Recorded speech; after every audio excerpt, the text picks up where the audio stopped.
Boa noite, pessoal. Está começando mais um Show Me the Data, um podcast voltado para a comunidade de dados.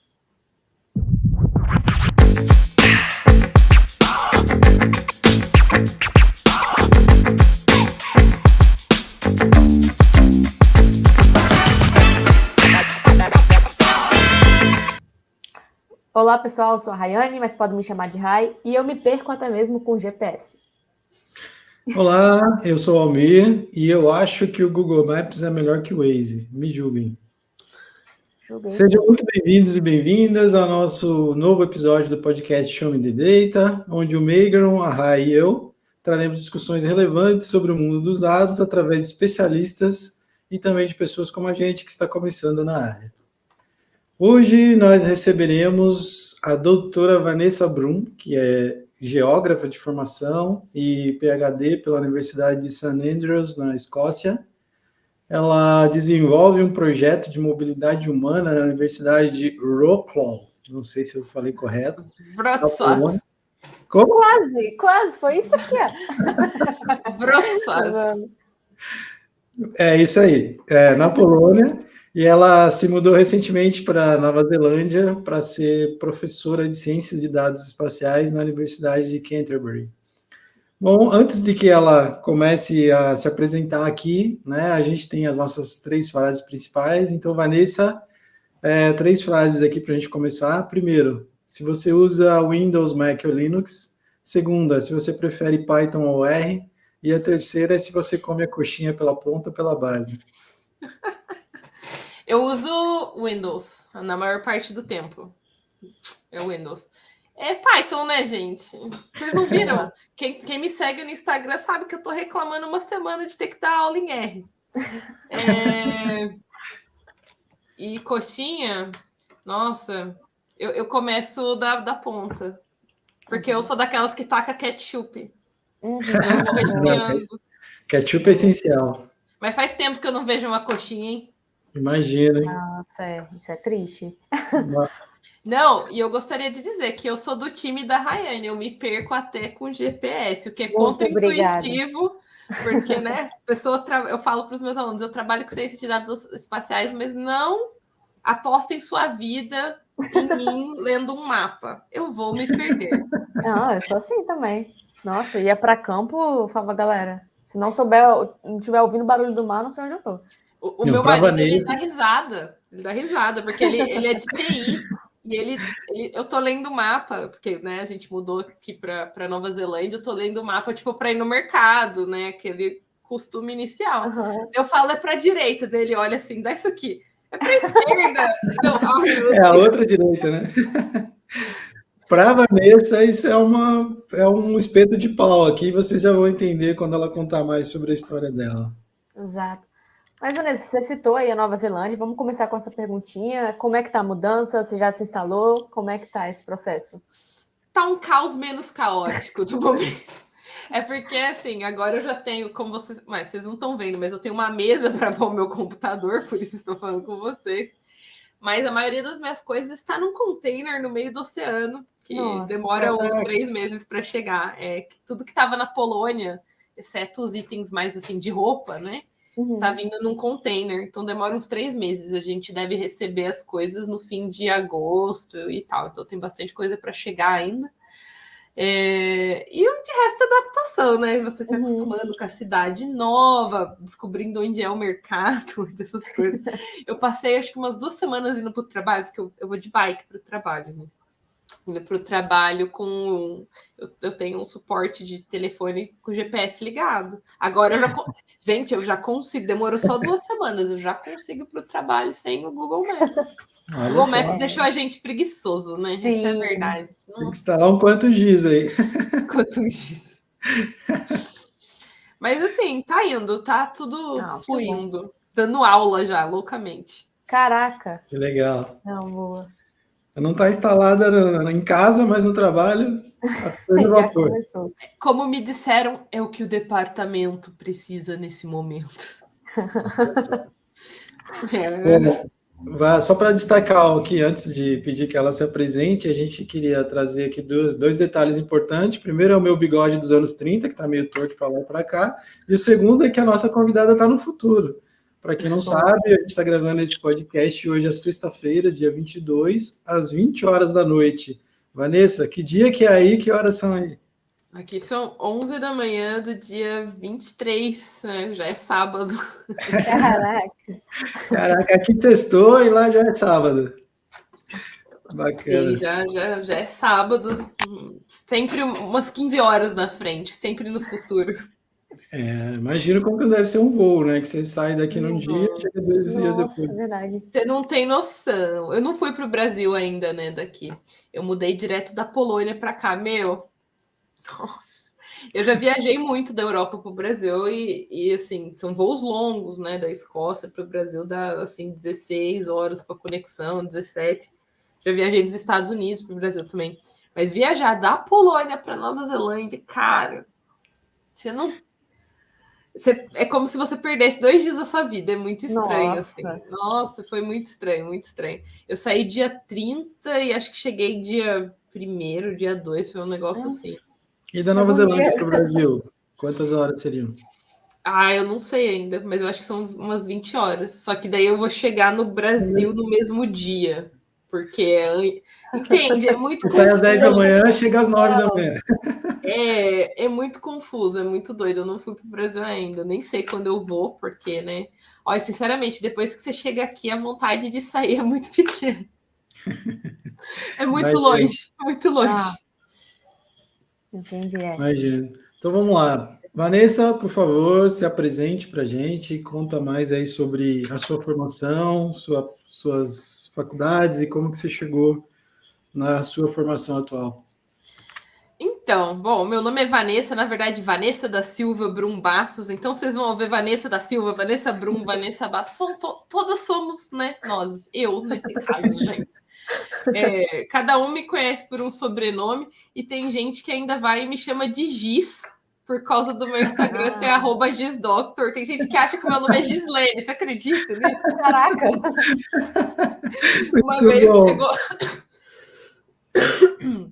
Uma vez chegou um inbox no Instagram falando: Oi, Gislene. Eu fiquei processando, assim, tipo. Não, é Vanessa, mas eu entendi o porquê. Mas então, gente, eu originalmente, a minha formação, né, base é na geografia. Eu fiz geografia pela Unesp de Rio Claro. Escolhi geografia porque eu sempre gostei muito de mapas. Eu cresci, assim, vendo mapas em casa. Sempre fui muito nerd também, né? Eu gostava muito de mapas, então decidi fazer geografia. E daí tem aquele estereótipo, que quem faz geografia vai passar fome e vai dar aula. Ser professora. Vai ser professora, e eu vivi isso muito porque eu, na verdade, eu estava matriculada para fazer o curso, não sei se você conhece, o bacharelado de Ciência e Tecnologia da Federal da ABC. Eu tinha passado. Eu moro aqui na ABC. Sim. Então, eu estava matriculada para fazer esse curso, daí eu passei na geografia, porque foi o primeiro resultado a sair, né? Você já matricula. Daí eu passei na geografia, passei na Unesp, na USP, Viçosa, e escolhi a Unesp. Mas a minha mãe, vocês não têm noção da decepção. A minha mãe tava tipo assim, meu Deus, eu lembro, minha mãe falou assim: ai, mas Deus dá asa para cobra que não sabe voar. Minha filha, você vai deixar de fazer engenharia para fazer geografia? Você vai dar aula em escola. E eu lembro que aquilo foi tão forte para mim que eu lembro assim, eu nem respondia, mas no carro, porque a gente foi direto para. Foi assim no dia da matrícula, né? A gente foi para a Federal do ABC para cancelar minha matrícula. Então, eu desci do carro, cancelei a matrícula, a gente entrou no carro, pegou a rodovia e foi para Rio Claro fazer minha outra matrícula. Caraca. E eu lembro que no carro tudo que eu pensava é: eu não vou dar aula em escola. Eu não vou. E daí, como eu gostava de mapas, eu não queria dar aula, né, em escola, já tinha decidido. Eu comecei na graduação mesmo a me envolver muito com a área de cartografia temática, sensoriamento remoto, que em geral é uma área da geografia que tem uma empregabilidade melhor, que também dá uma. Na graduação a gente falava, é o pessoal que vai ganhar dinheiro. É o pessoal que estuda climatologia e o pessoal de sensoriamento remoto. Esses aí são os que vão fazer dinheiro. E eu lembro que no segundo ano eu já sabia que eu não queria dar aula em escola. Na verdade, eu cheguei a fazer o curso da Unesp de Rio Claro, o integral, né? Ele é uma mistura entre... Você tem a opção de fazer licenciatura e o bacharelado, os dois em 5 anos. Então, como todo mundo, eu comecei puxando as matérias da licenciatura, mesmo não querendo dar aula. E eu lembro que chegou um ponto que eu não queria tanto, eu achava tão chato, mas tão chato, que eu falei, quer saber? Não vou fazer. Eu larguei, comecei a puxar todas as matérias do bacharelado e fui terminando, fiz iniciação científica. E quando eu passei no mestrado, eu me candidatei para o mestrado, né? Que no caso, o meu sonho era fazer mestrado no INPE, né? No censuramento remoto. E daí eu falei, se eu passar no mestrado que eu quero, eu nem vou terminar essa licenciatura, eu vou embora, eu vou trancar e dane-se, vou sair só com o bacharel mesmo e se dane. Se eu não passar, eu tenho mais 1 ano para me preparar, eu termino a licenciatura, eu vou estar aqui mesmo, né? Mas eu passei. Daí eu tranquei, nunca mais voltei. Tranquei. Depois a graduação entrou em contato comigo para falar: você vai vir terminar? Eu falei: vou nada, filho, eu já tô na Escócia. Vou nada. Mas, nossa, eu tô enrolando aqui para falar, vocês me cortem, porque senão eu falo demais. Fica à vontade. Então, daí eu fiz a graduação, né, na Unesp de Rio Claro. Como eu falei, o meu sonho era fazer mestrado no INPE, porque durante a graduação mesmo eu fui procurar iniciação científica. Eu era uma aluna muito, assim, curiosa. Eu mandava e-mail para as pessoas, sabe? Na cara de pau mesmo, nem sabia se eu ia me responder. E foi nessa de mandar e-mail na cara de pau que eu entrei em contato com um pesquisador do INPE, porque eu queria saber o que eu precisava, o que eu preciso para passar no mestrado do INPE, porque eu quero. E ele me respondeu. O nome dele é Nelson Jesus Ferreira. No fim, ele virou assim um amigo, um mentor, uma pessoa. Nossa, ele é foda, não tem outra palavra. Pode falar foda aqui? Pode. E eu fiz iniciação, fiz vários cursos pelo INPE, ele me orientou também na pesquisa. E eu lembro que uma das coisas que ele falou, que até hoje eu acho que infelizmente é verdade, olha, muitos geógrafos passam aqui pro mestrado no INPE, não só no INPE isso, né? Mas acabam sofrendo muito durante o primeiro período porque não tem uma base de exatas, não sabe cálculo, não sabe física, não sabe nada e sofre. E daí meus amigos olhavam para mim e falavam assim, essa aí é maluca. Porque eu tava na geografia, tá? Eu deixei de fazer engenharia em partes porque eu tinha certeza que qualquer coisa que eu projetasse não ia voar, ia cair. Nossa, um prédio. Cara, eu tinha uma certeza. Se eu projetar um prédio, eu tenho certeza, vai desabar. O pessoal acha, olhando para mim hoje, tipo, não, essa aí sempre teve facilidade com exatas. Eu chorava nas aulas de física no colegial. Não é tipo assim, eu chorava, era difícil. Não. Eu saía da sala, eu ia pro banheiro chorar. Porque eu não entendia, para mim, era um negócio assim, como assim? Mas como assim um dado X, um dado Y? O que isso quer dizer? Aí eu olhava assim, um X qualquer, mas se é qualquer, por que eu tô preocupada com isso? Então era muito difícil. E daí, na graduação, que eu estava num curso de geografia, teoricamente zona de conforto, porque você não tem nada disso, e eu hoje vejo como um problema. Eu fui fazer cálculo e física com a engenharia. Meus amigos, só tinha um amigo meu que teve um colega de turma que foi fazer também. Mas fora isso, todo mundo olhava assim, tipo, mano, o que essa menina tá fazendo, sabe? Tipo, maluca. E eu fiz, rapaz, sofri. Mas valeu, porque eu sofri enquanto estava na graduação, porque na hora do mestrado, o negócio pegou de um jeito, porque a gente chega lá, a gente tem introdução aos sensores remotos, princípios físicos do sensoramento remoto. Se física já era difícil por si só, imagina isso misturado com as teorias de ótica dos sensores remotos, eletrônicos, e me ajudou muito. Me ajudou muito nas disciplinas do mestrado, porque eu vi os meus amigos da geografia, assim, nossa, sofrendo muito mais que eu, e às vezes eu tinha condição até de ajudar. No geral, a gente estudava todo mundo junto, né? Era a união fazia a força, porque era tenso. Mas daí teve o mestrado no INPE, que foram 2 anos bem puxados, mas que são 2 anos que eu tenho lembranças muito boas, apesar de terem sido puxados. Mas lembra daquele mentor da graduação? Ele era do INPE, ele não foi meu orientador no INPE, né? Mas um dia eu já estava no fim do mestrado, ele falou, vamos tomar um café? Ele é dessas pessoas que chega desesperado meus amigos e fala assim, vamos tomar um café? Daí você tá achando que vai comer um bolinho, né? Ser feliz. A gente tomando um café, ele vira assim para mim, então, qual que é o seu próximo passo agora? Nossa. E no final do mestrado, isso? Bem próxima? Tava no final do mestrado, Nossa. mas assim, no final do mestrado a minha dissertação não estava nem escrita. Uhum. Eu tive vários problemas durante o meu mestrado, de tipo, eu queria fazer um negócio, daí não tinha os dados eu tive que comprar dados.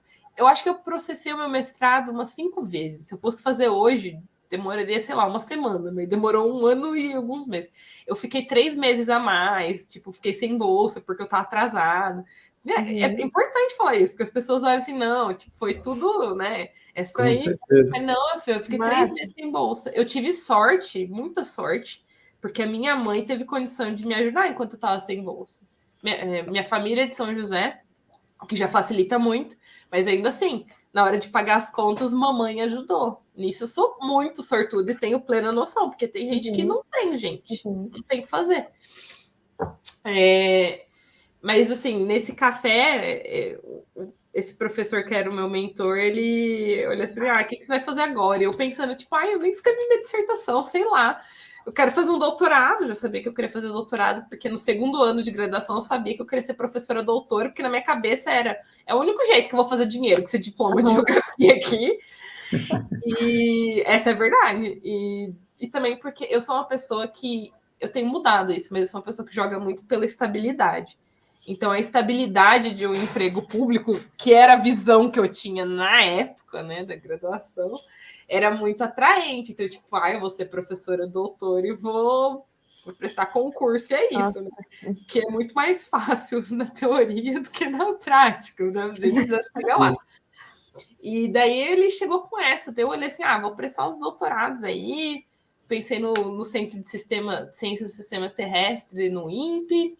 Pensei em um lugar em Campinas, é isso. Daí ele olha assim para mim, não. Desculpa, gente, eu tô meio resfriado, mas ele olha assim para mim, tipo, não. Como assim, não? Não, você não tem nada para aprender aqui, mas não. Caraca! Vai embora. Ele falou assim, você não tem mais nada. E eu nem entendi na hora, porque eu era meio jacu, assim, sabe? Nesse sentido. Pra vocês terem noção, até os meus... Eu fui descobrir que tinha universidade pública quando eu tinha uns 15 anos, porque eu passei numa seletiva e consegui bolsa numa escola que é conhecida em São José como Colégio da Embraer. Até então, antes de entrar nesse colégio, onde eu fui bolsista por 3 anos, eu nem sabia que tinha universidade pública. Então, tipo assim, a ideia de estudar numa universidade do exterior, então, era um negócio que, tipo, nunca tinha passado pela minha cabeça. Tipo, quê? E ele olhou assim pra mim, não, você não tem nada pra fazer aqui mais, não. Vai pra fora. Eu fiquei olhando assim pra cara dele, tipo... não, vai, tem um programa aí que dá bolsa, escreve um projeto, vai fazer doutorado fora. Você não tem nada pra aprender aqui, não. E eu, né, pensando, tipo, mano, que universidade lá fora que vai me aceitar com esse...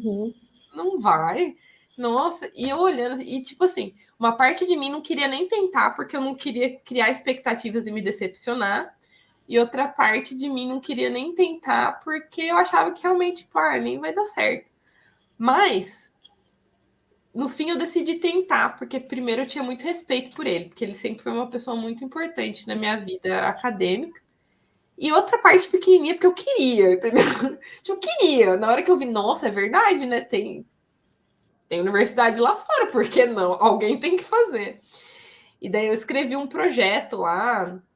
Eu mandei e-mail para umas 10 universidades fora do Brasil, recebi resposta de 2 só. E que foi St. Andrews e foi a Universidade de Reading também, que fica na Inglaterra. Só que daí eu continuei em contato com a Universidade de St. Andrews, porque eu gostei mais da supervisora, né? Que, aliás, é uma boa dica para o pessoal quando está procurando orientador. Os supervisores de Reading, eles eram legais, mas eles demoravam, tipo, 1 semana, 2, para responder um e-mail. E nem estavam me orientando ainda. A de St. Andrews, ela respondia e-mail no máximo em 2 dias, cara. Eu falei, se esse cara já tá tratando assim os e-mails, e, tipo, eu nem sou aluna dele, imagina o inferno que vai ser. Daí, tipo, eu já falei, não, obrigada, gente, tô de boa. Daí eu continuei conversando com o pessoal da Escócia, e daí passou 1 ano, depois que eu mandei o projeto. Passou 1 ano, praticamente. E eu mandei um e-mail para ela falando assim, o nome dela é Urshka, né? Falei assim, Ursca, acho que não vai rolar, desculpa desperdiçar seu tempo, mas não ouvi nada até agora, acho que não vai ter bolsa, se não tem bolsa, não tem como ir, né? E vocês acreditam que no dia seguinte eu tava tomando café, veio um e-mailzinho da CAPES. Eu olhei, não creio, você foi contemplado com a moça. Eu comecei a gritar no meio da lanchonete. Foi uma vergonha, foi um barraco, uma maior bagaceira. Eu tava com os amigos, né? Na época, o meu namorado da época também, comecei a gritar no meio da lanchonete do INPE, todo mundo achando mina louca. Eu já achava que era meio louca também, né? E daí, foi assim que eu fiquei sabendo que eu consegui a bolsa. Eu não tinha terminado de escrever minha dissertação ainda, pra variar. Então, nesse período aí, foi acho que uns 3 meses que eu terminei de escrever minha dissertação, acelerei tudo, defendi. Aí foi um gás, né? Em uma semana eu fiz todas as correções, nem eram tantas assim, mas assim, geralmente levaria pelo menos um mês para fazer ali, fiz em uma semana. E daí eu já estava com passagem comprada e dando tchau para minha mãe. Quando eu vi, eu estava pousando em Paris. E assim, super jacu, pousei em Paris, vi aquelas placas em francês. Eu falei, gente, olha, esse lugar existe, não tá só no mapa. Vocês não têm noção do canto da roça que eu era. Ainda sou meio, mas assim, bem menos. Era muito da roça. Porque eu nunca tinha saído do Brasil, né? E quando eu cheguei na França, que foi a minha conexão, foi em Paris, para depois ir para Edimburgo, né? Que San Andrews, para ir para San Andrews, você tem que chegar até o aeroporto de Edimburgo, depois pegar o trem, alguma coisa assim. E eu lembro dessa sensação muito doida de ver os negócios escritos em francês, e eu tinha aquela sensação clara de eles não nos enganaram, existe mesmo. Não tá só no mapa, eu tô em Paris. Eles falam francês, na França. Eles falam francês. E foi muito doido. E daí eu comecei a história do doutorado, né? Que foi na Universidade de San Andreas. Fiz doutorado em 4 anos e 3 meses. Exatamente. Caraca. E foi quando eu também aprendi muito a programar. Porque a parte de Python veio bastante no doutorado, na verdade. Muito legal. Eu tive vários encontros. Não, fica à vontade. É um momento de falar mesmo. A gente gosta muito de ouvir assim, as histórias. Eu me identifiquei em vários momentos, assim, que eu sou bióloga. Então, vários momentos assim, eu falei, igual essa história de não dar aula, foi que eu pensei, falei, eu só não quero dar aula. É isso, eu só não quero dar aula. E foi o começo do pensamento. Falei, cara, eu tenho uma trilha, que é mestrado, doutorado, para poder... E oremos, né? E oremos, isso. Isso sim, para começar a chegar num patamar de ok, estou estável. E aí você falou de um ponto de que você pensou muito nessa história de que na geografia, né, matemática é um bicho de 7 cabeças, na biologia também. A gente tem estatística lá, né, bioestatística. E cara, é a matéria que todo mundo dá um bug, assim, de falar, não, a gente não precisa ver isso, que não sei o quê. E qual é o seu pensamento hoje sobre isso, assim? Eu acho o fim da picada, cara. É que assim, né, eu entendo a dificuldade que os alunos têm. Mas é muito importante, aliás, é essencial que a gente consiga transmitir para eles o quão relevante é que eles saibam lidar com os números, né? Sim. A gente tem estatística básica também na geografia, né? Não sei como está hoje. Na minha época, nem chama estatística para não causar medo. Chama quantificação em geografia. Mas na biologia também, ele põe um bio na frente para não assustar. Bioestatística. Tipo assim, o que você aprende? Média, mediana, box plot, desvio padrão. Gente, é estatística descritiva. O nome disso não é quantificação, não é bioestatística. É estatística descritiva. Para não assustar os futuros professores. Sacanagem. E, assim, tanto, assim, a tendência no Brasil, eu não sei exatamente como tá, porque por morar fora eu não acompanho tanto, eu vejo pelo Instagram, mas eu já vejo que aqui fora tem mudado bastante, tanto no Reino Unido quanto aqui na Nova Zelândia, né? Porque, igual, a gente tem o curso de geografia, mas a gente também tem o curso de ciência de dados espaciais, que é uma graduação. É uma graduação, que nem a geografia. E o pessoal de ciência de dados espaciais, eles têm matéria com a geografia, tem matéria com a computação e tem a parte de exatos também. E muita gente da geografia acaba pegando, igual, tipo, eu tenho aluno em introdução de ciência de dados espaciais, que é Geógrafo, é da geografia, às vezes até da geografia humana. Mas eu acho que, assim, uma das principais dificuldades para você ensinar essa parte de estatística, até cálculo, que eu acho assim, cálculo 1, cálculo 2 até vai para geografia. Cálculo 3 eu já não acho tão necessário, assim, eles aprenderem na graduação, acho que já é um pouco demais. Mas estatística, com certeza, tem muita coisa que a gente não aprende na graduação e deveria aprender. Uhum. E daí tem, acho que 2 pontos disso. Um é a deficiência do currículo, que não, em geral, não está acompanhando as tendências do mercado e o que os alunos precisam. Como, por exemplo, tem curso de geografia ainda que não tem programação, cara. Tipo, como que um geógrafo vai trabalhar com ciência de dados espaciais, análise de mapas, sem saber programação? Os dados que a gente pega hoje vem tudo bagunçado, num volume absurdo, não tem como arrumar na mão. Então, eu acho que tem essa desconexão, né, entre o que o mercado espera e o que o ambiente acadêmico proporciona, mas também tem o famoso mito do me formei numa faculdade boa, tá tudo resolvido. Que, né, os alunos acham assim, primeiro que tem, nossa, eu fico puta.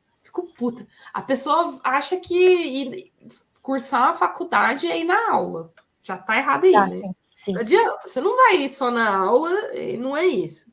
E tem o mito de achar que a faculdade vai te preparar para tudo e que você vai sair sabendo tudo. E não é assim. Hoje em dia vocês sabem, eu sei. Cara, eu quando saí da faculdade, olha, você sabia porra nenhuma. Essa questão de, e agora? Agora é a parte que me dá um emprego, o que eu faço agora? Tipo, eu olhando agora, eu saí da faculdade, olha, mano, não sabia porra nenhuma. Uhum. Eu sabia fazer uns mapinhas no ArcGIS, tinha uma noção do pensamento crítico, porque exercitamos. Sei lá, eu sabia sensoramento remoto básico. Mas, assim, comparado com o que eu sei hoje, e que bom, porque significa que o conhecimento evoluiu, não sabia nada. A formação, em geral, é muito... E é para ser assim, né, no curso de graduação, ela é muito generalista, ela vai te dar uma noção do campo. Ela não vai resolver todos os seus problemas. E muitos alunos pecam nisso, porque eles acham que a faculdade vai te dar tudo, que o professor vai resolver seus problemas. É o famoso, né? Ai, professor, mas você me deu um 6. Eu não te dei nada. Você que tirou um 6 na prova. Eu não te dei nada. Entende? Essa mentalidade, e tem aqui fora também, tá? Não é só no Brasil, não. Aqui fora tem aluno com essa mentalidade também. E dependendo da instituição, ainda é um pouco pior, porque eles pagam, né, para estudar. Valorizem a universidade pública, tá? Esse é um ponto que a gente sempre gosta de citar aqui. O pessoal tem aquela síndrome de vira-lata, né? Achando que tudo aí fora é melhor, mas dá uma valorizada aqui também, porque já vi muita gente falando. Para você ter noção, a disciplina que eu dou na graduação, não é nem nível de mestrado, na graduação para o primeiro ano, aqui os locais não pagam pelo primeiro ano, mas se eles fossem pagar, a minha disciplina, que é um semestre, é uma carga de 15 créditos, 150 horas, sendo que são 2 horas de aula por semana, mais 1 hora de laboratório. Custaria $1.000 da Nova Zelândia, então dá uns R$3.000 por semestre. Por semestre. Só uma disciplina. Uma disciplina. É muita discussão. Se eu tivesse que pagar isso, eu não tinha feito faculdade, gente. E, Vanessa, como que você se deu conta que você estava no mundo da ciência de dados? Como que você caiu de paraquedas nisso e percebeu que você estava fazendo ciência de dados? Então, é que, na verdade, começou assim no doutorado, né? No começo do meu doutorado, eu sabia que eu ia trabalhar com imagens de sensoramento remoto e vários tipos de dados. Que a ideia inicial do meu doutorado era a integração de dados de vários... não é bem multissensor, mas integração de dados de várias... eu estou pensando na palavra em português, sources, fontes, várias fontes. E para isso é muito difícil você fazer em software comum, dependendo do nível de integração que você quer fazer. Então, eu já sabia que eu ia ter que aprender a programar em si. Tanto que na minha entrevista para o doutorado, uma das perguntas da minha chefe, e é uma pergunta que eu faço nas minhas entrevistas hoje, se você quer fazer algum procedimento, um método, mas o software que você usa não faz, o que você faz? Se o aluno falar para mim, não faço, Não tem como fazer no software, não faço. Tipo, tá fora, não, eu não vou pegar esse aluno. A resposta esperada é, eu vou programar. Ou então, eu vou aprender a programar para fazer. E a necessidade de migrar nesse sentido da ciência de dados e de ciência de dados espaciais surgiu aí. Porque você para de ser simplesmente usuário para também desenvolver métodos e também usar métodos mais avançados, né?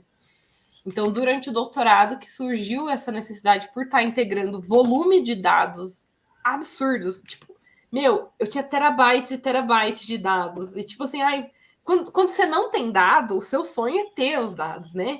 Você fica assim, meu Deus, eu vou ter esse monte de dados. A hora que eu peguei os dados, cara.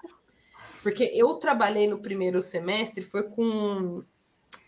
eu trabalhei com mobilidade humana. E a gente tinha dados de GPS que a gente rastreou, não fui eu, foi um projeto antes do meu. A gente rastreou com GPS de bolso uma galera que era voluntária. Em 3 cidades da Escócia. E daí eu tinha que limpar esses dados e a minha ideia era, eu quero ver se o comportamento desse pessoal em termos de que tipo de transporte eles usam, onde eles vão, o que fazem, onde se escondem, se isso muda com as condições do tempo atmosférico, né? Então, tipo, se chove mais na Escócia, eles fazem algo diferente? Se dá sol, eles fazem algo diferente? Será que eu consigo ver isso nos dados? E daí, o que acontece? Eu tinha todas essas trajetórias, né, que são GPS, pontos de GPS, X, Y e tempo. Então, né, longitude, latitude, tempo. E eu tinha isso para semanas, para várias pessoas, a cada 30 segundos, um ponto. E eu tinha isso por pelo menos 3 semanas para cada pessoa. E daí, problema 1, as semanas das pessoas não eram as mesmas, se expandiam por meses. E daí eu tinha que baixar dados de meteorológicos, então eu usei radar meteorológico para chuva, eu baixei todas as estações meteorológicas do Reino Unido todinho para gerar os polígonos lá de Voronoi e criar para conectar com as trajetórias. Então era muito dado. Era assim uma quantidade absurda de dado. E eu lembro que, assim, antes de pegar os dados, eu, estava super empolgada. Meu Deus, vou ter dados, né? Para quem estava acostumado a trabalhar com imagem de satélite. A hora que eu peguei os dados, eu falei, meu Deus, isso aqui nem é Big Data, mas tipo, ai, que problema. Daí não tinha jeito, ou você programa, ou você programa. Então, foi aí que eu comecei a programar em Python. Aliás, os primeiros 3 meses do meu doutorado foram um investimento em aprender a programar, porque até então eu já tinha usado R, que a princípio foi uma experiência super frustrante, porque eu tentei aprender na graduação e, cara, eu tentei aprender mais de uma vez. Simplesmente não entrava na minha cabeça. E eu não sei se é porque o R, também não vou culpar o R, mas não sei se é porque o R ou se é porque, assim, eu realmente não tinha uma maturidade ali científica, de conhecimento para absorver aquilo. Depois eu programei bem pouquinho em MATLAB, porque eu precisei durante a dissertação.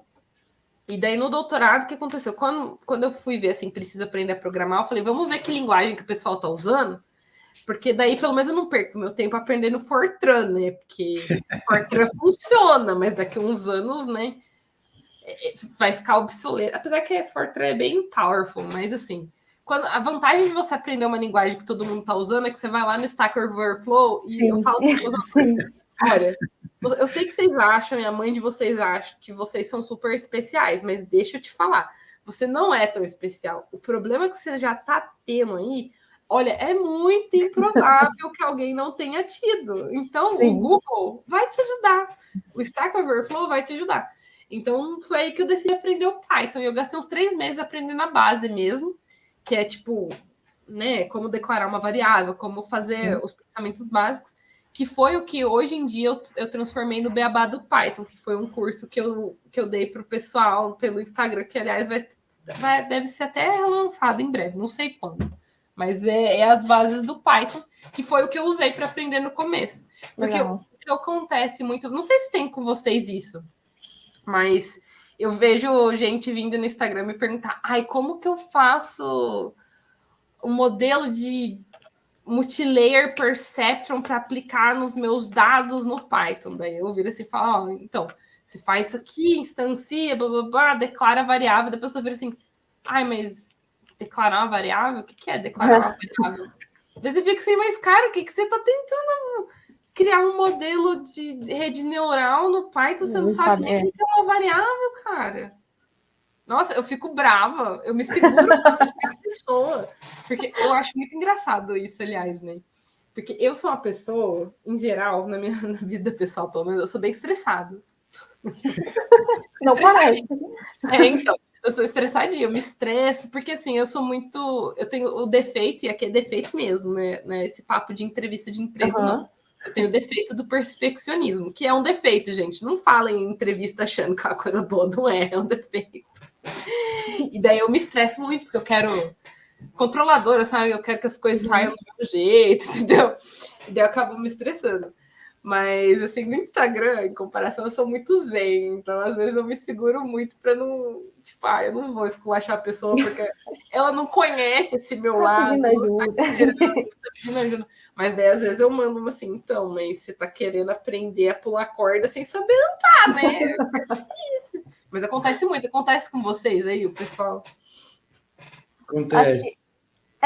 Acho que não nesse nível, assim, mas acho também que a gente tem um filtro antes, né, de pessoas assim, acho que vai tudo pro Megano, no caso, mas pra gente, quando chegam umas perguntas que, cara, calma, faz o passo primeiro. Não. Mas nos grupos de WhatsApp que tem um grupo de Python no WhatsApp e tem participação de uns outros também, de ciência de dados e tal, você vê uma galera que quer umas coisas assim que não existe, cara, é impressionante. Meu Deus, você tem um Guidorize. E começa a estudar tudo errado também, né? Eles já começam a estudar lá na frente, pulam as bases todas, e aí falam, não, eu tô com uma dúvida disso e tal. Você fala, pô, o cara não. Não, aí você puxa alguma coisa, mas eu não sei fazer isso, pô, então. Peraí, só um momento. Ele tem um Guidorize, gente. É o Guidorize que tá ali, né?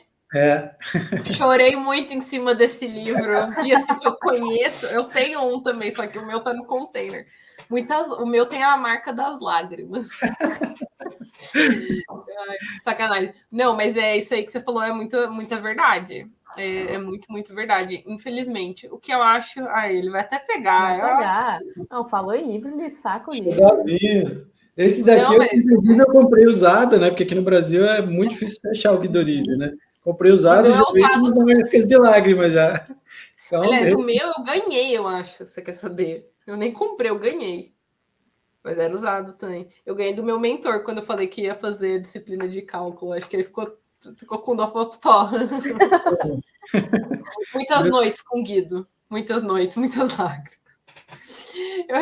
Eu nunca vou esquecer o dia que eu estava tentando entender integral e derivada trigonométrica, mano. Ai, cara.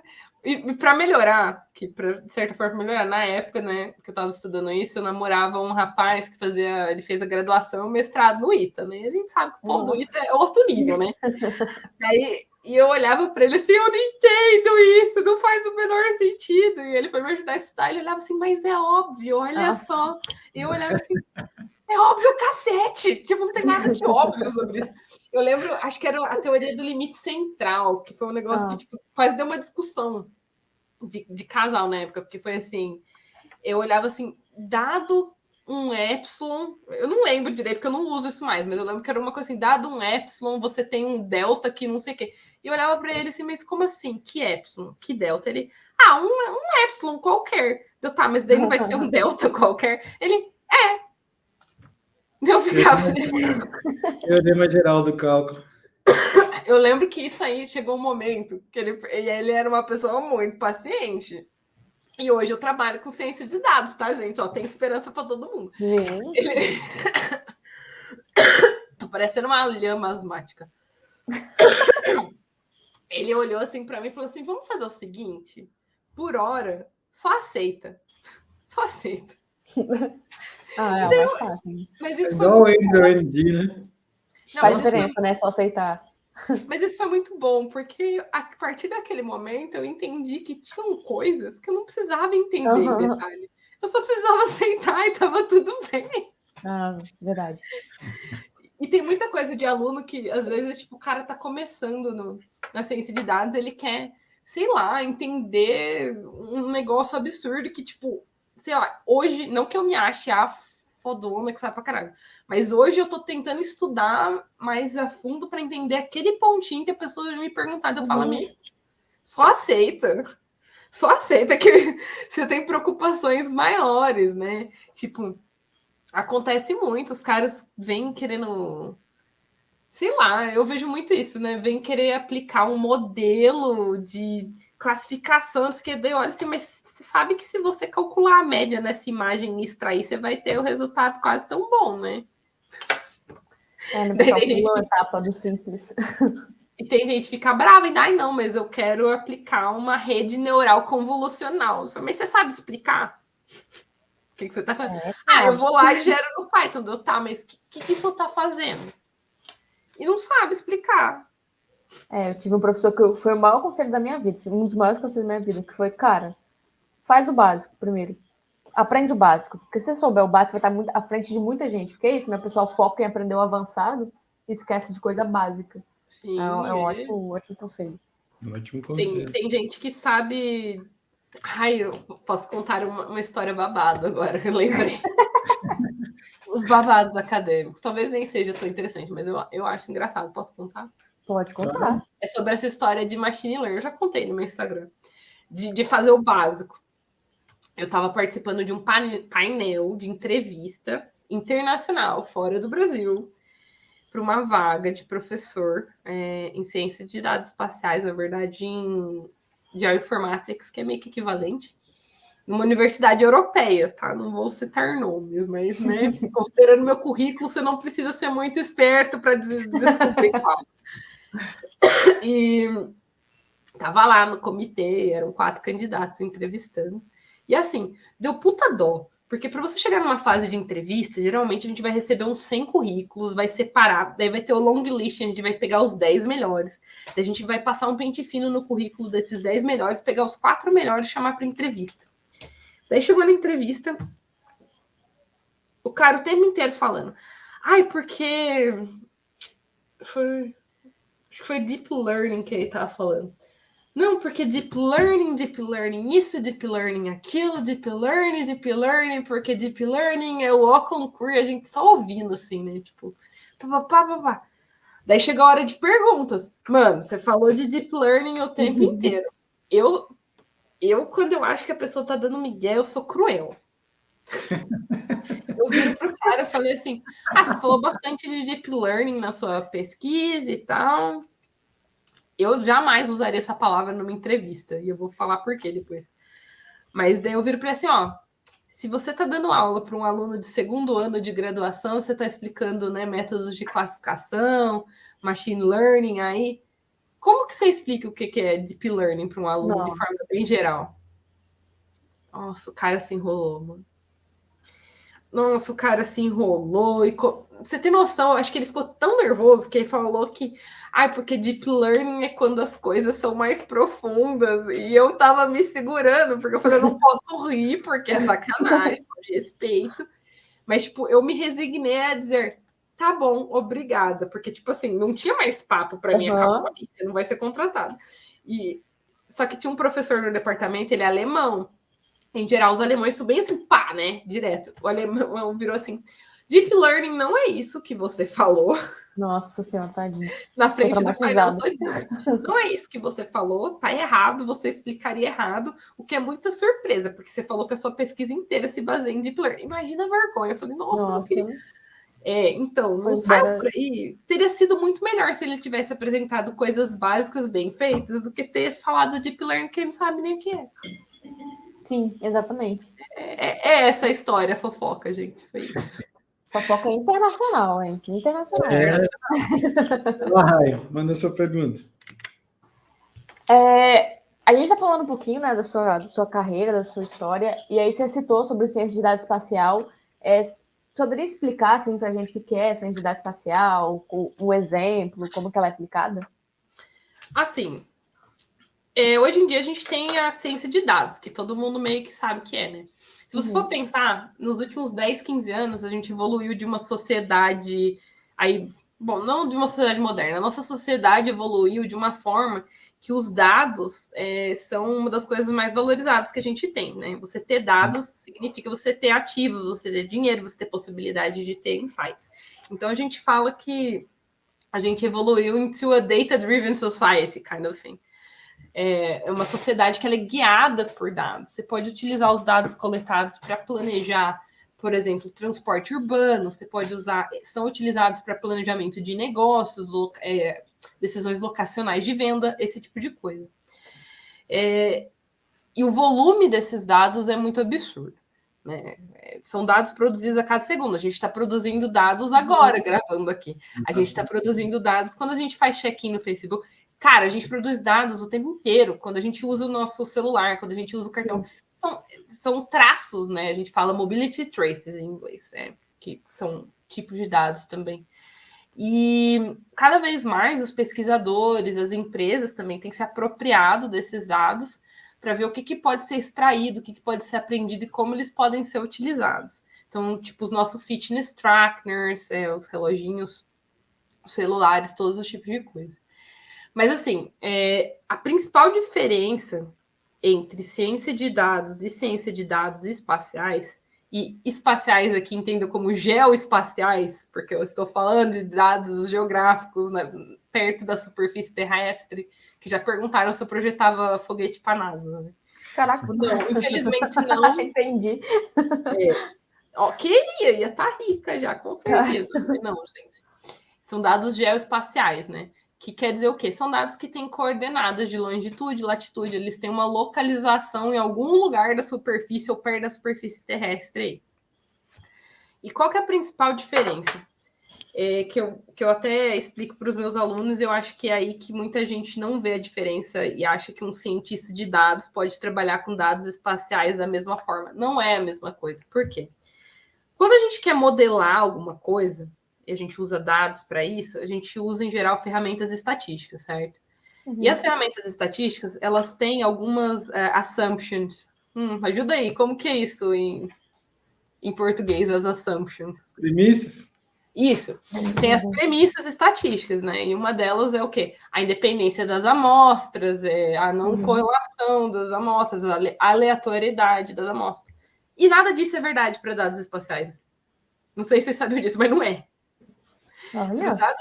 Para os dados espaciais, você não tem amostras aleatórias em geral, tá? Na maioria dos casos. Vão ter casos que vai e use estatísticas tradicionais, seja feliz.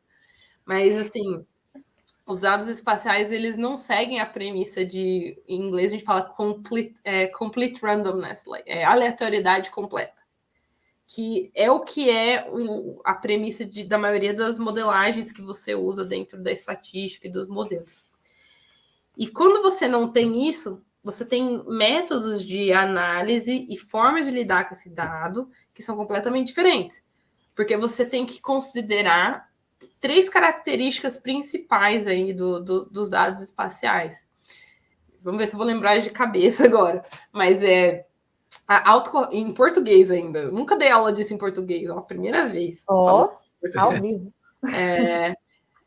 Spatial Autocorrelation, que é autocorrelação espacial, que quer dizer, que vem, não sei se já ouviram falar, mas vem da primeira lei da geografia, que é a lei de um geógrafo chamado Waldo Tobler, a lei de Tobler, que ela diz que tudo é relacionado com tudo, mas coisas mais próximas são mais relacionadas que coisas mais distantes. Ou seja, coisas que estão mais próximas no espaço geográfico, elas tendem a ser mais similares do que coisas que estão mais distantes. E se você pensar, por exemplo, num arranjo urbano, em geral, você não tem as áreas ricas mais próximas das áreas ricas e as favelas, né? Então é essa a ideia. Então é a autocorrelação dos dados, que já fere uma premissa estatística, porque não é aleatório. Se o que é próximo, se o que está próximo é parecido, não é aleatório. Sim. A outra é a Spatial Heterogeneity. É a heterogeneidade espacial que vem junto com a... Como que é isso em português? Eu esqueci o nome em português, mas eu vou explicar mesmo assim. A heterogeneidade espacial quer dizer que você tem a heterogeneidade espacial e a não estacionariedade das características. Nossa, mas aí é difícil mesmo. A não heterogeneidade, ela quer dizer, basicamente, é um nome feio para uma coisa bem simples, né? Que as características das coisas, elas variam no espaço geográfico. Se você for pensar a temperatura não varia ao redor do globo? Que, tipo, é uma premissa óbvia pra gente. Mas, às vezes, quando as pessoas estão trabalhando com os dados, elas esquecem. E isso é uma característica de dados espaciais. Então, o que quer dizer? O valor de uma variável, temperatura, sei lá, número de vendas de Kit Kat, o que você quiser mapear aí, ela vai variar no espaço geográfico. E disso também vem a não estacionariedade. Ela vai variar, mas ela vai variar para quanto? E vai variar da mesma forma? Um exemplo muito claro que eu uso nas minhas aulas é: pensa aqui comigo. Quanto de valor é adicionado a uma propriedade se você tem uma garagem? O que você responderia para isso? Putz, nem sei. Quanto de valor? Quanto?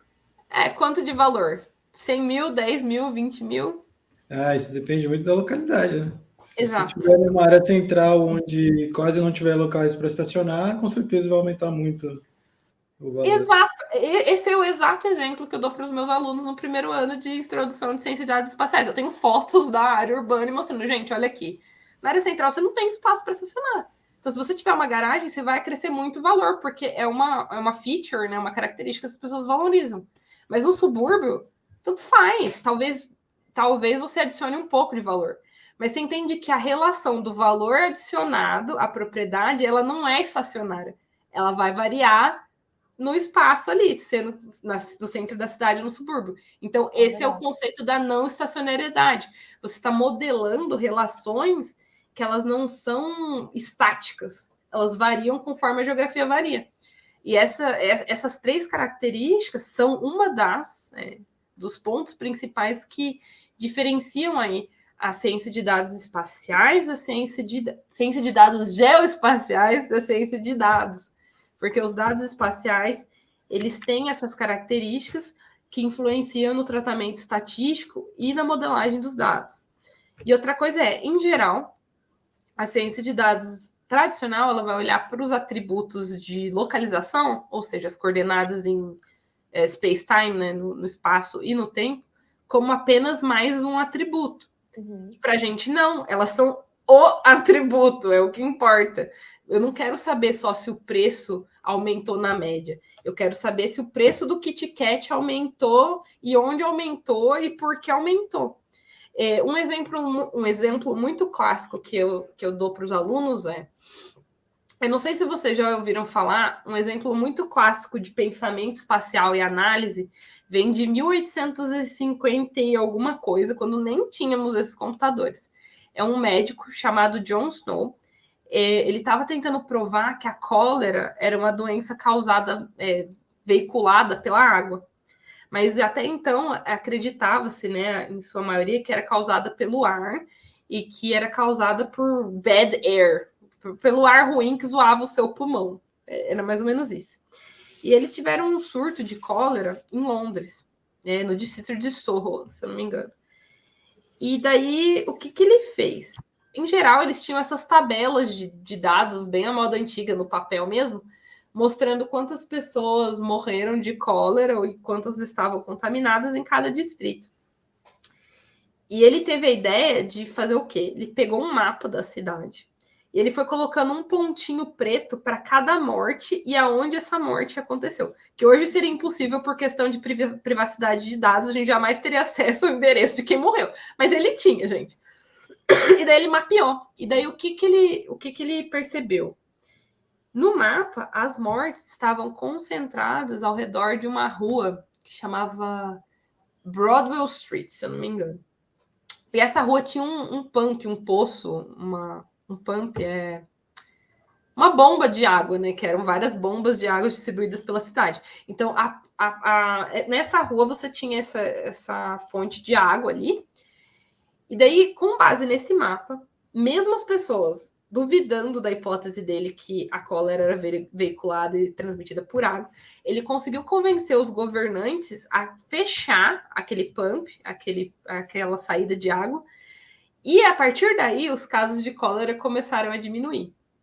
Então, olha só, a parte mais importante não foram nem quantas mortes tinham, mas foram onde essas mortes estavam localizadas. E a partir daí ele conseguiu não só provar que a cólera era, sim, uma doença veiculada por água e não por ar, mas ele conseguiu também gerar insights para que uma decisão fosse tomada e o problema fosse, de certa forma, ali nesse caso resolvido, mas tivesse uma intervenção.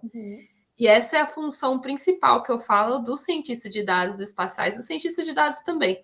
Mas o cientista de dados espaciais, ele vai olhar sempre para essa ideia da localização, que é o que importa para a gente, aonde está acontecendo. E por que está acontecendo aqui e não lá. Entendi. Nossa, que legal.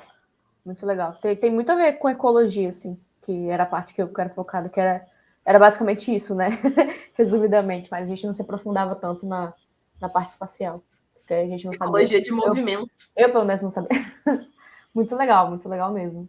É a parte eu dei uma verificada aqui e vi que foi citado 2 trabalhos seus, um sobre os patinetes elétricos, que eu achei bem interessante, queria que você falasse um pouco sobre ele, e que também tem uma citação de um outro estudo na página do Strava. Você pode falar um pouco mais sobre os dois? Posso, mas espera aí que eu vou desligar o aquecedor porque eu estou morrendo. Espera aí que eu já volto.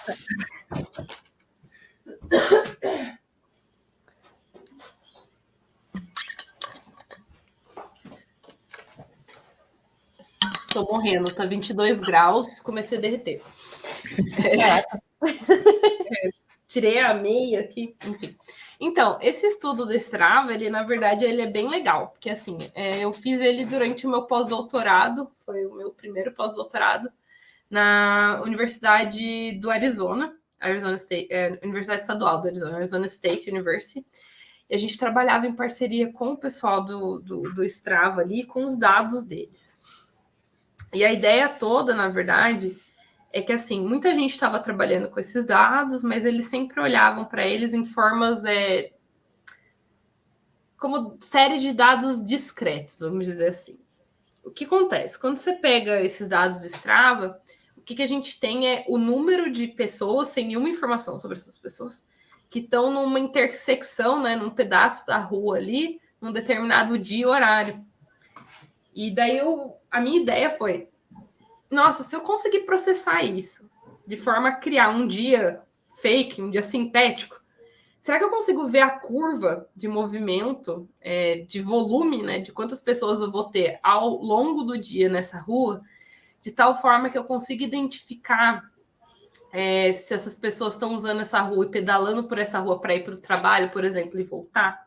Então, a ideia toda era tentar identificar padrões de movimento de ciclistas e como eles estavam utilizando as ruas da cidade e para quê. Porque a gente sabe que, assim, o padrão de um ciclista que pedala, por exemplo, for fun, para lazer, é diferente do padrão de um ciclista que pedala para commuting, né? Que é para forma de transporte mesmo. Uhum. Então, você sabe que, por exemplo, para um ciclista que pedala por transporte, você vai ver um pico na rua, um pico de volume de ciclistas da manhã, ali entre 6 e 9, daí vai baixar, e depois entre 5 e 7 você vai ver outro pico. Então, a ideia era toda essa. E esse trabalho, aliás, foi desenvolvido em R, não foi nem Python que eu usei nesse aí foi R. Porque eu trabalhava com uma equipe que o pessoal usava R, e eu era a única que usava Python, então a maioria ganhou. Ganhou, né? Eu usei no R. Aliás, se for de interesse para o pessoal, se você linkar a publicação original, que não é do Strava, o código está disponível para quem quiser olhar também e tiver interesse lá. Bacana, a gente vai disponibilizar depois. Mas a ideia toda era essa. Então, tipo assim, a gente tinha dados para um ano inteiro, para cada minuto de um ano, para cada pedacinho de rua, para cada intersecção de rua. Então, se você cruzou uma rua com a outra, aquilo é uma intersecção, tá? Para a cidade foi Ottawa, ou São Francisco, que eu fiz, acho que foi Ottawa, no Canadá. Então, assim, eram muitos dados. E daí foi muito processamento de, tipo, tinha que agrupar os dados, você tinha que limpar, e daí você tem que estabelecer, por exemplo, correlação, porque a gente também validou os dados com computadores automáticos que tinham na cidade, você tem que ver se as relações não são espúrias. Foi um trabalho muito legal, e no fim, o que eu achei mais bacana é que vários governos locais ali na área acabaram pedindo para que esse mesmo processamento fosse feito para as cidades deles, porque eles estavam interessados em saber quais as ruas que estavam sendo utilizadas pelos ciclistas e para qual purpose, né? Para qual uso, para qual tipo de uso. E com essa informação, eles conseguem planejar, por exemplo, onde colocar a infraestrutura e quando essa infraestrutura deve estar ativa. Então, foi um trabalho bem legal. A minha chefe, ex-chefe, né? Eu não trabalho mais com ela, mas ela sempre fala que ela sempre recebe as prefeituras locais pedindo, tem como você fazer isso para mim também? Então é um trabalho que eu gosto bastante. E foi até o caso que o pessoal do Strava publicou no blog deles por isso. Legal, muito legal. E o do patinete? Então, o do patinete foi também no Arizona, esse. Foi publicado só agora, porque a gente demorou uns 2, 3 anos para conseguir publicar. A ciência leva tempo, galera. Foi um bom tempo. Esse foi um estudo piloto que a gente fez, e o que a gente queria ver é porque essas empresas de patinete elétrico, eu não sei quão forte elas são no Brasil hoje em dia, mas aqui fora, na Europa e nos Estados Unidos é muito forte. Elas chegaram em 2000, acho que 2010, 2000 alguma coisa, e se expandiram muito rápido. E elas falam que são environmentally friendly, que é uma opção melhor de transporte, só que tem alguns problemas. E os problemas são, para elas serem tudo isso que elas dizem, elas teriam que, no caso, estar substituindo viagens que seriam normalmente feitas, por exemplo, de carro. Sim. Essa seria a ideia. Então, os estudos estavam tentando, e não só o meu, mas outros, verificar para que esses patinetes estão sendo usados. Só que daí a gente tem o problema número 1. Para verificar, a gente precisa de dados, né? Eles não abrem os dados, nem a pau. É muito difícil. Algumas prefeituras, igual aqui em Christchurch, a gente tem uma empresa, tem 2 empresas, né, de patinetes elétricos, e eles são forçados a dar os dados integrais direto para a prefeitura, mas igual eu não posso ter acesso, nenhum pesquisador pode ter acesso, mas a prefeitura consegue fazer análise de, por exemplo, qual que é o comprimento dessas viagens, qual que é a distância que cada viagem de patinete está sendo usada. E como eles não dão os dados, a nossa ideia foi, vamos fazer um estudo piloto. A gente deu relógios tipo Fitbit, só que foram Garmins 245. Sim. Que são caros para um. Então não dava para ser muitos mesmo, a gente só tinha 20 relógios desse, né? E a gente deu para voluntários que se inscreveram, teve todo um processo, e a gente meio que rastreava eles 24 horas por dia, 7 dias. Na verdade, eram umas 12 horas por dia, de quando eles levantavam até a hora que eles iam dormir. E eles recebiam uma mensagem dizendo, desligue o relógio, recarregue o relógio. E coletava os dados de GPS deles, né? E eles também tinham que preencher um travel log, que era tipo um diário de viagem dizendo onde foram. E a ideia toda é que a gente ia conseguir mensurar que tipo de viagem estava sendo feita quando eles usavam os patinetes. E o que a gente encontrou, na verdade, é de certa forma alarmante, porque a maioria das viagens que estavam sendo feitas eram viagens muito curtas, abaixo de 1,5 km, 2. O que quer dizer que, claramente, os patinetes não estão substituindo nenhuma viagem de carro. As pessoas, pelo contrário, estão deixando de andar para usar patinetes. O que é ruim, porque você está gastando uma energia elétrica que não seria gasta. E é ruim porque você também está afetando o que a gente chama de active transportation, que são os níveis de transporte urbano ativo, que seria bike, andar. E por que isso é ruim? Principalmente nos Estados Unidos, é uma sociedade com uma crise de obesidade absurda. E daí as pessoas já não andam. E você está dando mais um incentivo para as pessoas andarem ainda menos. Então, foi essa conclusão que a gente chegou coletando dados, mas assim, a gente não pode dizer nada assim robustamente falando, porque a nossa amostra, importante, gente, nossa amostra era muito pequena, a gente só tinha 20 até o final, acho que foram 16 pessoas. Mas a gente está se programando agora para tentar fazer um estudo até maior aqui em Christchurch para mostrar isso. Que a maioria das viagens, na verdade, de patinete, elas são viagens que poderiam ser melhor feitas a pé. Então, não legal. Esse tipo de pesquisa, né, por exemplo, esse tipo de resultado, na verdade, que vocês conseguiram aí, mesmo que com uma baixa quantidade de dados, ele impacta principalmente no interesse dessas empresas de patinete em si. Né? Por isso que eles não acredito que deva ter um lobby muito grande, porque até que são empresas pequenas, né, não tem tanta influência assim, mas vocês sofreram algum tipo de represália ou algum tipo de alguém acompanhando de perto o que vocês estavam fazendo, alguém tentando... Até agora não. Até agora não, foi publicado em janeiro, mas então, não porque a gente não pegou os dados da empresa. O que acontece em geral é igual quando a gente estava fazendo trabalhos com Strava, eles davam os dados para gente. Então, toda vez que a gente ia publicar, tinha que ser passado pela equipe do Strava. A gente nunca teve problemas com eles falarem, não, isso não pode ser falado, isso não pode ser publicado. Mas também a gente nunca achou nada, tipo, absurdamente zoado, entendeu? Então não tinha porquê. Mas esse é um problema muito sério para essa questão da parceria entre universidades no exterior e no Brasil, a parceria entre empresas e universidades, que hoje eu vejo, assim, com o estado de descaso que está a questão da pesquisa e da educação no Brasil, uma das saídas viáveis, e viáveis com aspas bem grandes aqui, seria a parceria com indústrias. Mas no Brasil, especificamente, isso é muito complicado, porque você meio que fica à mercê. Você pode achar coisas que você acha incrível e deveriam ser publicadas, e a empresa pode simplesmente vetar. Mesmo que seja de grande utilidade pública. Eles vão vetar.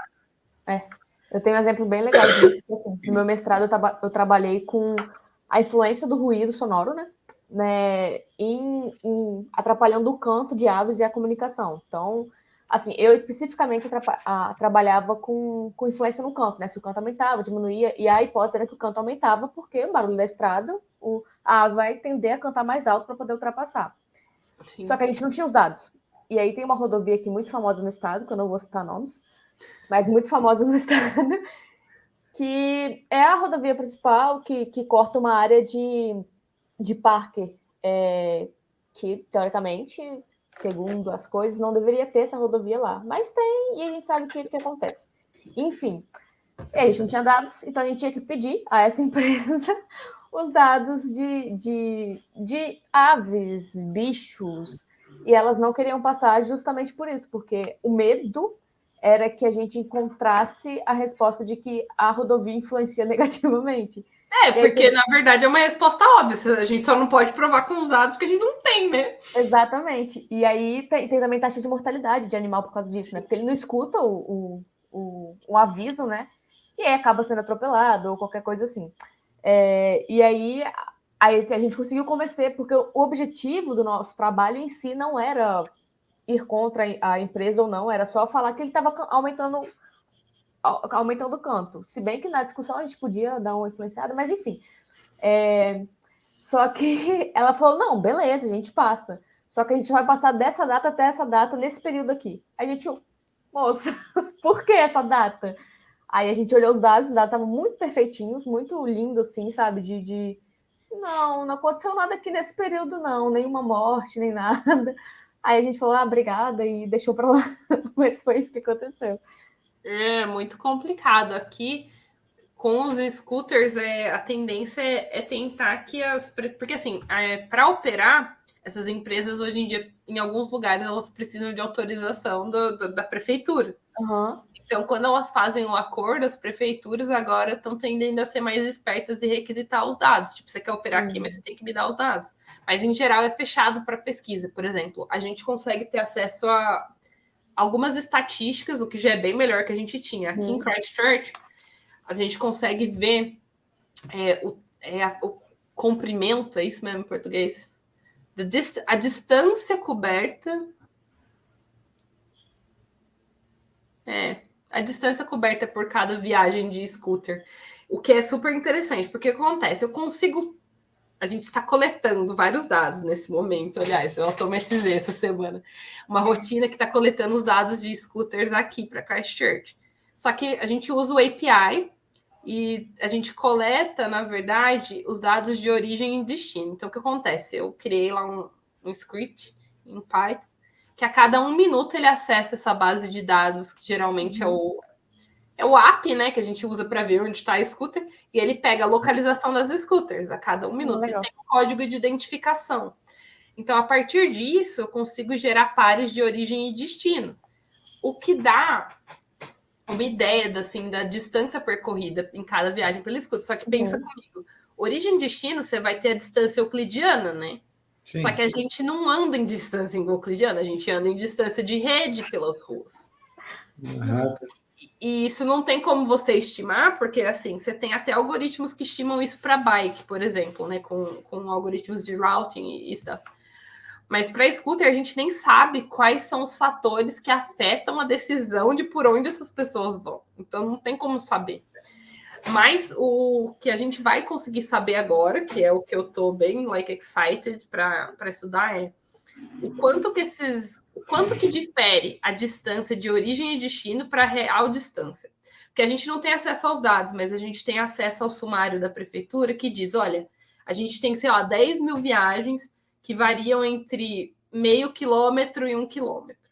Então, a gente vai olhar a distribuição dos dados deles, vai olhar a distribuição dos nossos dados e vai falar, olha, bate, não bate. Por quê? Muitas das pesquisas hoje têm sido feitas com dados de origem e destino, então, distância euclidiana. Então, das duas, uma. Ou a gente vai achar que eles não estão tão longe assim, que tá tudo bem, e falar, olha, galera, todo mundo tá fazendo isso, mas ok, porque não é tão diferente. Ou a gente vai achar que é muito diferente e vai ter que falar, gente, a gente tá fazendo merda, tem, anos, porque não tem nada a ver. Então, assim, próximos capítulos, isso aí. E essa API é da empresa que fornece o serviço? Ou é da prefeitura? Essa que eu tô usando agora é da prefeitura. Eu já peguei pelo da empresa. Quando eu tava no Arizona, eu tenho alguns dados que eu coletei da Bird, que na verdade foi bem engraçado, porque eu tava super empolgada. Eu fiquei até meia-noite criando código, criei. A hora que funcionou, eu lembro que eu mandei um e-mail para minha chefe, falei, vamos ter uma reunião amanhã. Daí eu cheguei no escritório dela e falei assim, olha, vamos dizer que teoricamente você conseguiu ali reverter uns negócios do código e você conseguiu coletar a localização desse app, que na verdade não era para você coletar, mas você conseguiu coletar e você consegue guardar. E daí talvez eu falei para ela, e daí talvez eu possa publicar. A gente fala com o jurídico antes de publicar. Ela falou assim, não, a gente publica primeiro. Se der problema, o jurídico resolve. Eu falei, tá bom.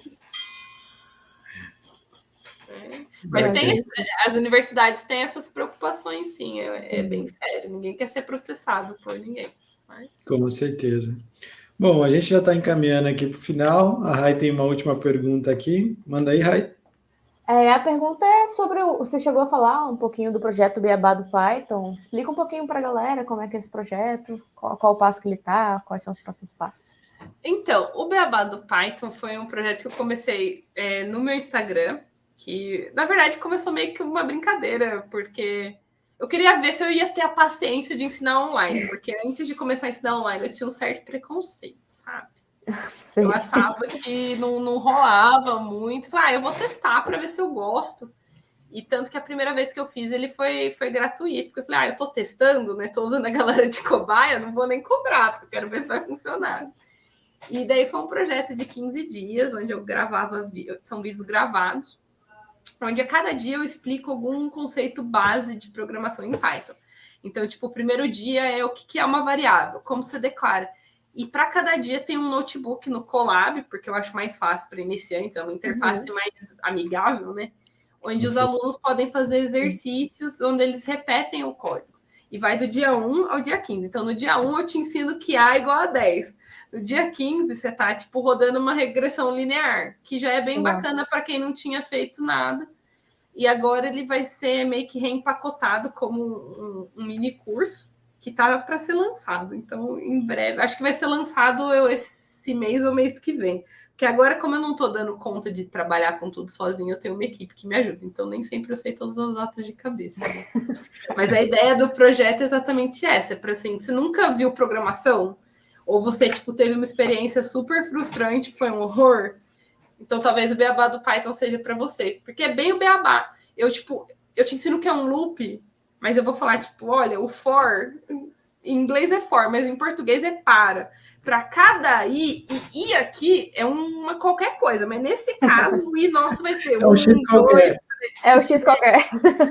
É o X qualquer. Mas na verdade, esse é um negócio até. Eu geralmente ponho em vários prints pra galera ver que, tipo, o i agora é 5, depois é 6, depois é 7. Porque senão você fala, o i é o quê? Ah, é um i qualquer. Não, ele primeiro é 1, depois é 2, depois é 3. Então eu explico assim, bem, tipo, bem para quem nunca viu mesmo. Eu tentei criar um material que seria o que eu queria ter tido acesso a primeira vez que eu fui aprender. E daí, hoje em dia, a gente tem também o PyGel 1, que daí já é a programação em Python voltada para o geoprocessamento. Legal. Onde eu já ensino os códigos que você usa para ler imagens de satélite, para fazer algumas análises espaciais básicas, criar mapas web, assim, esse tipo de coisa.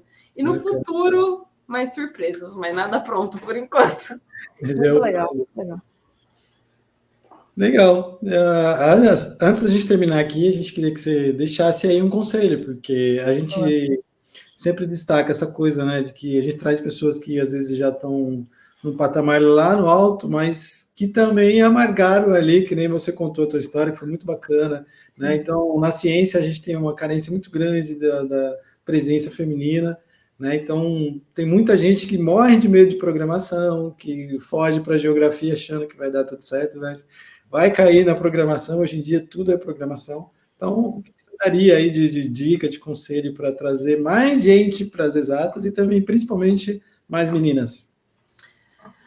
Olha, você tem duas opções. Você pode tentar agora, enquanto você tem tempo, pode ser voluntário, ou você pode deixar para tentar mais tarde, sem tempo, forçado e por necessidade. Não tem muita opção. Então, eu sempre falo para os meus alunos, começa agora. Tipo, qual que é a próxima tarefa que você tem para fazer? Um mapa? Então vai lá, faz no Python. Isso, óbvio, depois que você aprende as bases. Mas, assim, eu acho que, no geral, a desculpa que eu mais ouço é eu não tenho tempo.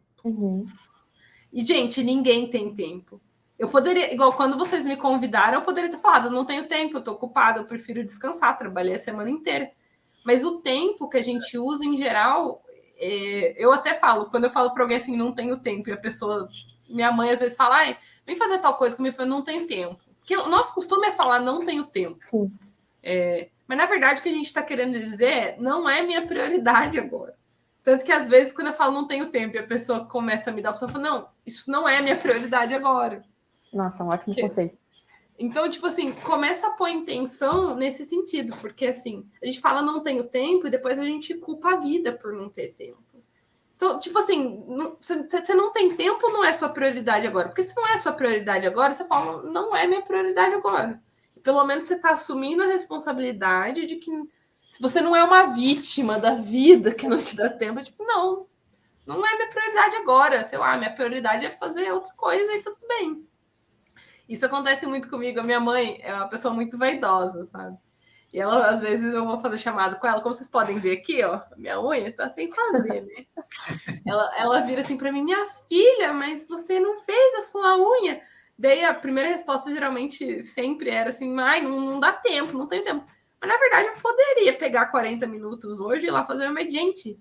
Com tanto de coisa que eu tenho que fazer, minha prioridade não é fazer minha unha. E a mesma coisa com programação, apesar de ser um exemplo tosco, entendeu? Tipo, não tenho tempo de aprender programação. Mas você tem tempo de, tipo, ir tomar uma cervejinha no bar toda quinta-feira. Precisa ser toda quinta-feira? Vai uma quinta-feira, sim, uma quinta na outra, você estuda. Ou você tem tempo de sofrer 10 horas para limpar uma planilha de dados que ia levar 10 minutos se você soubesse programar. É tudo questão de inteligência. Você gasta mais tempo agora para economizar no futuro. Então, o meu conselho é pare de procrastinar, comece agora. Mais fácil falado do que feito, mas possível. É isso. Isso aí, comece com o beabá do Python, ó. Tá vendo? Em Já- breve, inscrições abertas. Já tá. corram lá para o meu Instagram, que em breve as inscrições vão abrir. É @gisdoctor. Acho que vocês vão Exato. deixar linkado em algum lugar. Vamos. Todos os Seu LinkedIn, seu Instagram Deixa também. tudo. Gente, foi tão legal esse bate-papo, adorei vocês me Não, convidarem. foi ótimo. Muito E a obrigada. gente, para quem não está vendo, para quem está ouvindo pelo Spotify, eu só precisava dizer que a Raia já desfilou com um cachorro, com um gato e uma lhama ali. Tem um peixe aqui do Você vai trazer o peixinho. o peixinho não dá pra pegar. Mas é porque o gato vem, sobe aqui, aí o cachorro fica com ciúme, ele pede colo, aí vira uma zona. Daqui a pouco o peixe vem também. Mas vocês têm que ver o vídeo, gente, porque o cenário do Almir é muito interessante. Tem o O do Almir é Guidoriz, tem umas bonito. coisas ali, tem um jogo de xadrez muito fancy ali, muito Tem. chique. O meu é só a parede branca, porque estamos de mudança, né? Por enquanto. Vai chegar. Aí a Vanessa, matemática. queria agradecer muito aí teu tempo, tua presença. Sei que você podia estar fazendo a unha agora, mas... Tá fazendo a unha. Tá vendo? Vocês são mais prioridade do que a minha unha. Caraca, eu me senti muito honrada agora. Muito honrada. Que bom que somos prioridades. Desculpa. Imagina. Não tem problema nenhum. Muito obrigada, Vanessa. Acho que foi, assim, muito, muito sensacional saber sua história, saber seu caminho. Acho que vai servir de inspiração para a galera aí, principalmente a galera que dá aquele migué do tempo, né? Aquela desculpinha de que não tem tempo. Acho que foi maravilhoso. Muito obrigada pelo seu tempo. Gente, obrigada pelo convite. Foi super divertido. Foi um bom começo para o meu sábado. Até o próximo episódio, galera.